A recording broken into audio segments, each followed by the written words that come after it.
భయ్యా భయ్యా ఏంటి భయ్యా ఇంత స్పీడ్ వస్తున్నావు? ఏమైంది?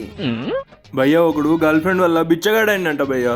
ఆ స్టోరీని నేను నా గర్ల్ ఫ్రెండ్ వదిలేసి ఉరుకుతున్నా, అట్లానే వాడు కేటీపీఎస్ నుంచి ఉరుక్కుంటూ వస్తున్నా భయ్యా. కేటీపీఎస్ఆ అంటే పాల్వంచనా?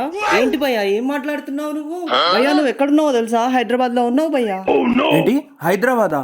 ఏమో భయ్యా, వాడిచ్చిన షాక్కి ఎటు వాళ్ళో తెలియక ఉరుక్కుంటూ వచ్చిన. ఏమోలే భయ్యా, నువ్వు ఇక్కడికి రావడమే మంచిదైంది. వామ్మో, నేను ఇప్పుడే నా గర్ల్ ఫ్రెండ్ ని పెళ్లి చేసుకోవడానికి వెళ్తున్నా భయ్యా. వామ్మో, నాకు ఈ పెళ్ళొద్దు ఏమొద్దు. ఉస్కో భయ్యా అటు కాదు భయ్యా, అటు విజయవాడ అందమైన అమ్మాయిలు ఉంటారు, నేను ప్రశాంతంగా ఉండను. ఇటు ఇటు ఇటు భయ్యా, అటు హైటెక్ అమ్మాయిలు ఉంటారు భయ్యా, సింగిల్ గా బతకనియరు మనల్ని. ఇటు వచ్చాయి.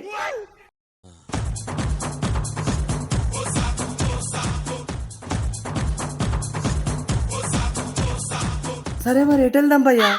మనం సింగిల్ గా ఉండాలంటే విజయవాడ వద్దు, హైదరాబాద్ వద్దు, ఇటు అడవి ఉంది, అప్పుడు చేయక వెళ్ళిపోదాం. భయ్యా వెళ్ళిపోదాం పా భయ్యా.